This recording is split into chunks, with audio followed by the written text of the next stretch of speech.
প্রতি বছরের ন্যায় 2024 সালে সশস্ত্র বাহিনী দিবস অনুষ্ঠিত হয়। ভিডিওটি দেখতে আমাদের সঙ্গেই থাকুন। এই দিবস উপলক্ষে সকালেই শিখা অনির্বাণে রাষ্ট্রপতি ফুল দিয়ে শ্রদ্ধা জানান। এরপরে প্রধান উপদেষ্টা, তারপরে তিন বাহিনীর প্রধানেরা ফুল দিয়ে শ্রদ্ধা জানান।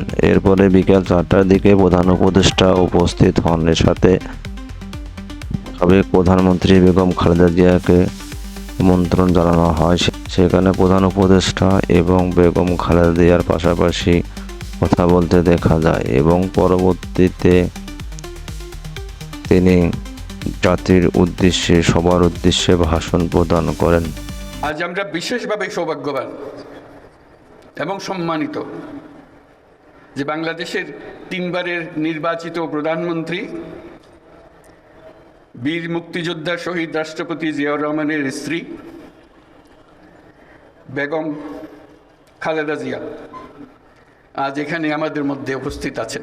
তিনি এই মহাসম্মেলনীতে অংশগ্রহণ করার সুযোগ পান নাই, আজকে সুযোগ পেয়েছেন। আমরা সবাই আনন্দিত এবং গর্বিত যে আমরা এই সুযোগ দিতে পেরেছি আপনাকে। সাম্প্রতিক বৈষম্য বিরোধী ছাত্র আন্দোলনে এবং পরবর্তী সময়ে দেশের ক্রান্তিলগ্নে সশস্ত্র বাহিনী বরাবরের ন্যায় মানুষের পাশে এসে দাঁড়িয়েছে। দেশের ছাত্র জনতা